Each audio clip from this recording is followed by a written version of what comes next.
Fala galera, aqui é o André. Aqui é o Samuel. E você está na King TV.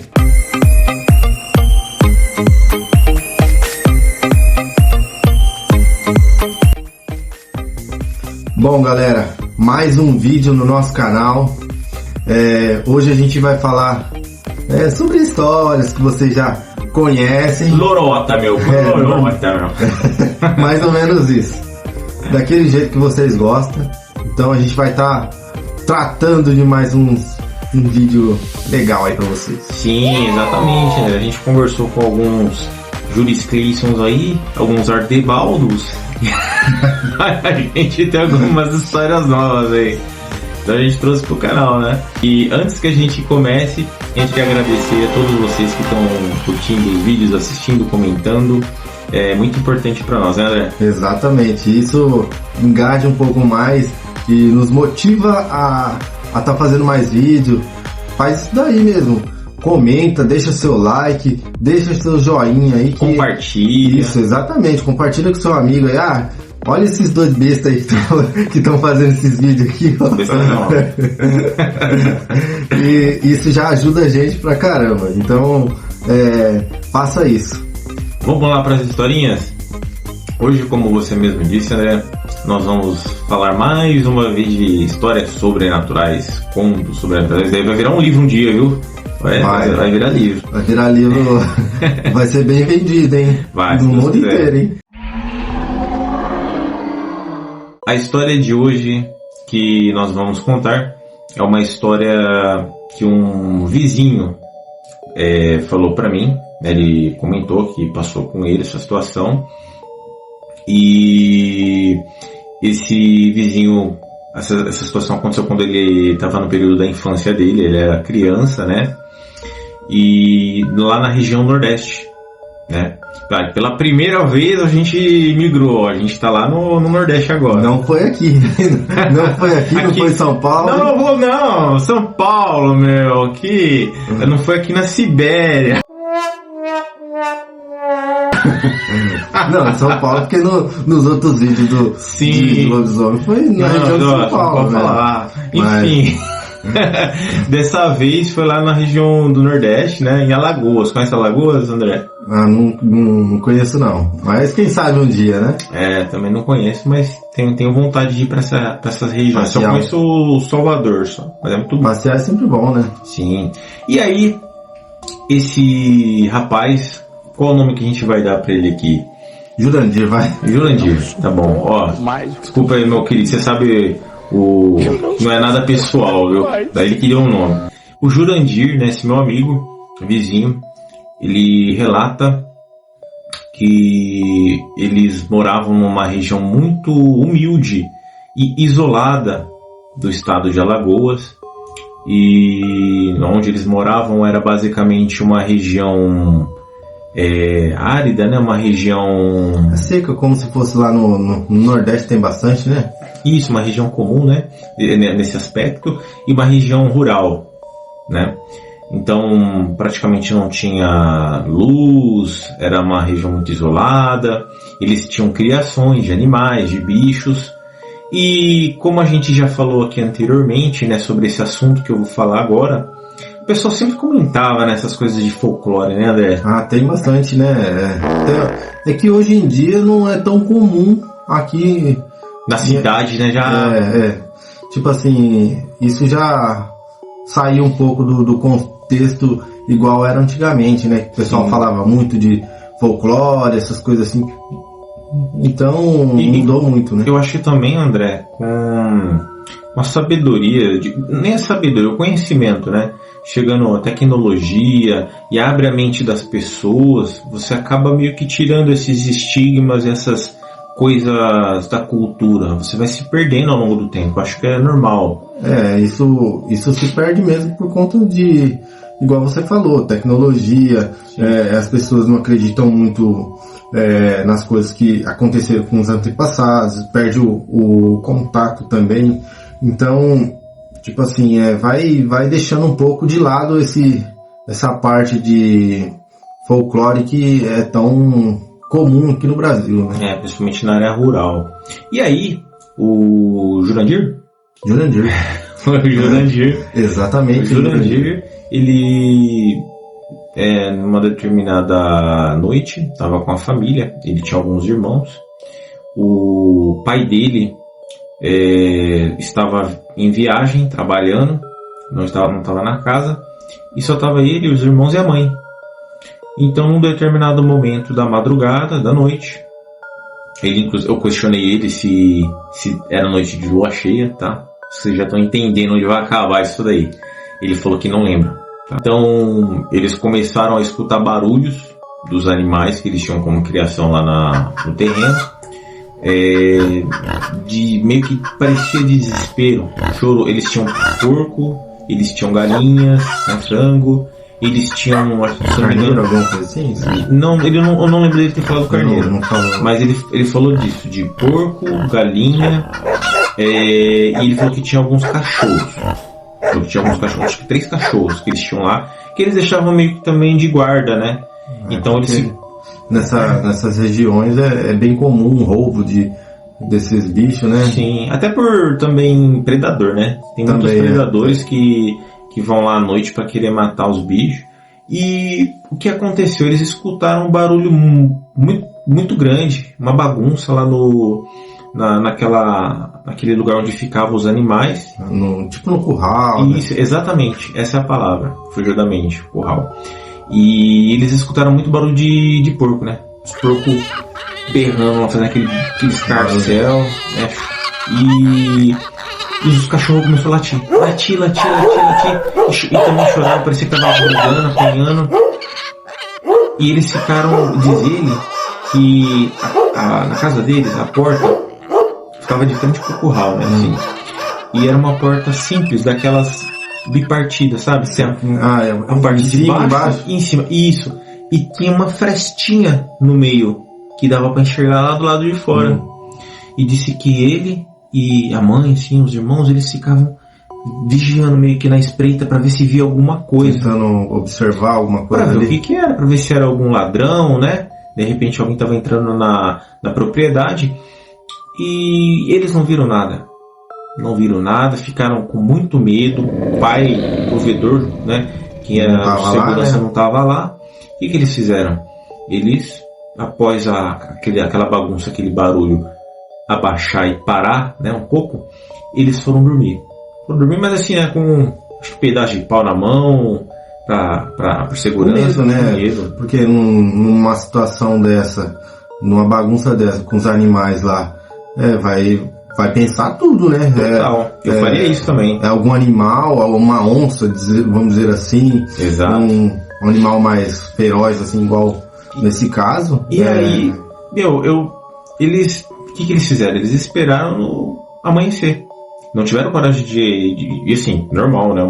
Uma situação dessa eu também não sairia à noite. Não tem como, não é seguro. Se não tivesse algo para se defender, não tem como você sair para uma situação dessa, né? Total. E aí, eles esperaram amanhecer. Quando eles acordaram, eles foram ver o que tinha acontecido, né? E ao sair para fora, eles se depararam com uma situação assim de muita bagunça, devastação. Tinha sangue espalhado por uma área muito grande. Só que ele fala que nenhum bicho morreu, nenhum bicho foi pego. Como assim? Nenhuma galinha, nenhum porco. Só que os cachorros estavam machucados, muito machucados. E ele fala que tinha muita marca de pata de algum animal. Só que era marca de pata muito grande. Era muito grande, maior do que uma onça. Era como se fosse marca de pé. Só que ele fala que tinha como se fosse unhas, garras assim, muito grandes. Sim. E fala que dava pra perceber isso. E tinha resquícios de sangue. Né? Aparentemente seria tinha sangue. Pele, essas coisas assim. Isso ele não fala, se tinha pelo. Eu até perguntei, se eu não me engano, se tinha pelo. Ele falou que não percebeu isso. Mas o que eles viram era isso. E uma coisa que chamou a atenção, André. Tinha um pedaço de porta que eles deixavam lá no curral.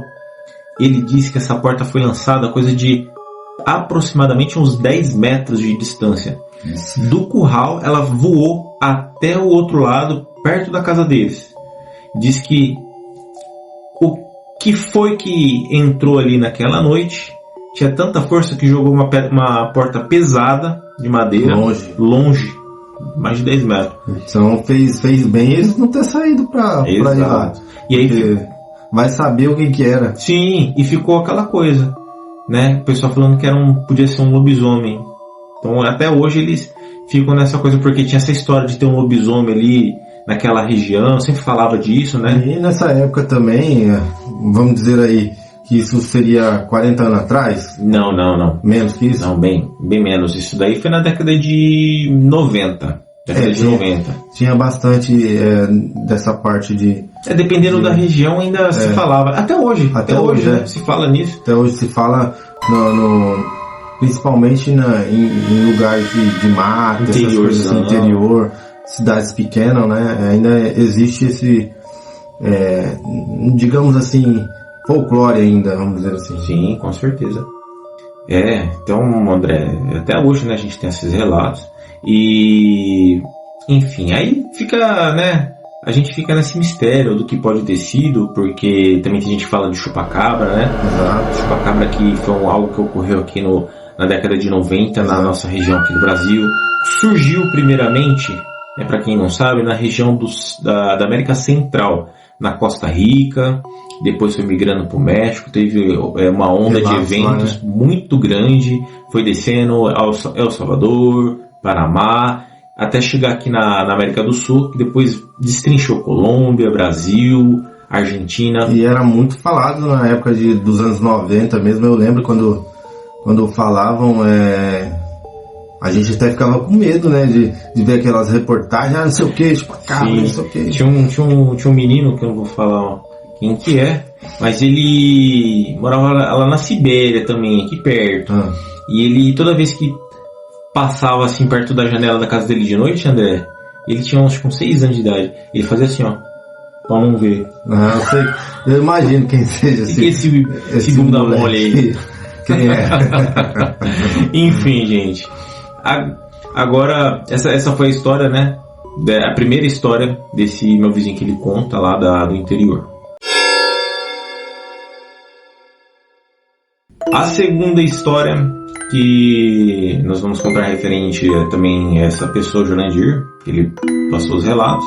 Ele tem quase 30 anos de idade, né? É um jovem adulto.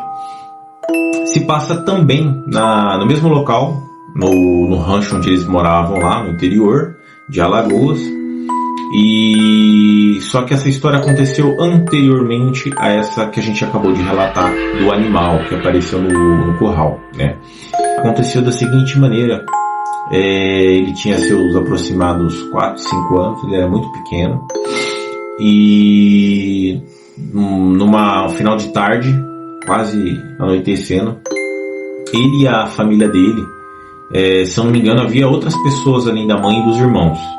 Tipo, o pai dele tava e alguns tios. Parece que, não me falha a memória, ele comentou sobre isso. Então, teria bastante gente da família. Sim, tinha bastante gente. Só que só ele que presenciou o fato que eu vou falar. Todos os outros não viram, não repararam na presença. Ele estava dentro da casa, na parte de dentro, junto com o pessoal. E, de repente, ele olhou para a janela da sala. E ele viu do lado de fora, tinha uma mangueira, né, muito grande, aquela árvore de manga muito enorme, de mais de, 10 metros de altura. Ele viu exatamente debaixo do pé de mangueira um homem muito esguio, magro, com um bigode protuberante, pálido, e um detalhe que ele lembra até hoje é que ele usava um chapéu. Ele estava de paletó, né? E era assim, era uma imagem assim que foi muito forte para ele. Ele ficou com muito medo. Ele relata que ele começou a se tremer na hora e ele paralisou e começou a chorar, desesperado, gritar. E o pessoal que estava ali, os adultos, ninguém entendeu o que estava acontecendo. E ele vendo aquela imagem. E a imagem sorria para ele de forma mórbida, de uma forma, sabe, que deixava ele naquela situação de sentir um medo, né? Ele sentiu um arrepio. Então, aquele ser que apareceu ali, não sabia, nunca tinha visto aquela pessoa, né? Exato. Então, assim, alguém com uma roupa parecida, característica, não sabia quem que era, mas ele disse que não parecia ser alguém que estava no estado normal. Ele falou que era uma pessoa muito alta, mais do que o comum, que as outras pessoas, muito magro, muito magro, e isso chamou a atenção dele. Ele tinha um sorriso largo, grande, e deixou ele meio que hipnotizado. E posteriormente, né, pra gente entender essa situação, o que aconteceu? A mãe dele um dia mostrou uma foto do avô dele, que era falecido, né, o pai da mãe dele. E pelo andar da carruagem, pelo que ele conta, a figura que ele viu era, sim, muito parecida com a foto do avô dele, que tinha falecido anos antes. Ele ligou uma coisa que a mãe dele falou. Quando ele viu a imagem no álbum de foto, ele já lembrou. Ele lembrou instantaneamente da imagem que ele tinha visto. Só que a imagem que ele viu por trás da casa, lá do lado de fora, ele conta que era como se era diferente. Era como se fosse algo vazio. Era um ser que não passava uma boa impressão, assim. Exato, total. E aquilo ali mexeu com ele, que ele lembra até hoje. E ele conta que depois disso ele teve repetidos pesadelos com uma figura muito magra, parecida com essa que ele viu, mas sem o paletó, sem o chapéu, mas era uma figura com os olhos muito profundos, dando um sorriso macabro para ele também, bizonho. E depois dessa visão que ele teve, depois desse encontro, até hoje, na fase de adulto, ele tem esse sonho. E dá uma agonia, que é um ser muito magro, muito esquelético. Deixou ele bem impressionado, né?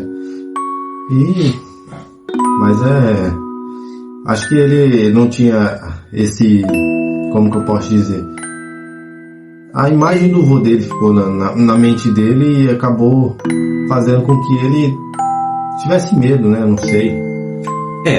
Se era o vô dele de fato, né? Sim, Se era o vô dele de fato, né? Porque que você relatou que a mãe dele mostrou uma foto do vô dele, né? Naquela época. E pode ser que não causou uma boa impressão pra ele e ele viu... Não, mas é que assim, a mãe dele mostrou a foto depois que ele viu. Ah, tá, entendi. Ele não sabia como que era o avô dele, era muito pequeno. Então depois que ele viu a foto do álbum de foto do avô, aí ele assimilou e falou, era o que eu vi, era essa imagem que eu vi, só que o que ele tinha visto era algo assim que não estava numa boa imagem, estava como se fosse num estado ruim, né? E essas são as histórias que nós viemos para contar hoje, né? Referente ao que ocorreu lá no interior do estado de Alagoas. É isso aí, galera. Fiquem agora, né, na imaginação. O que será que é isso? Será que é verdade? Será que não Será algo da cabeça dele? Quando criança... Tem aquele estigma de criança ter imaginação fértil, de viajar em algumas coisas que os adultos falam e deixa com medo, né? Então tem essa questão, né? Ou será que é algo além da imaginação, algo que a gente não pode explicar, que está além da nossa compreensão, do nosso compreendimento? E o que vocês acham? Vamos colocar de novo, né, lá nos comentários algumas opções. Vocês falam, expõem o que vocês acham, compartilhem, deixa seu like, comentem e coloca lá, toca no botão de sininho, né? Seja inscrito nosso, dê essa força pra gente, a gente agradece. E é isso, né, André? É isso aí. Por hoje é isso, fiquem com Deus, que Deus abençoe a todos até o presente momento. Valeu. Falou. É nóis, hein, galera. E teve repetitiva. Ele conta que teve Ele conta que teve. Peraí.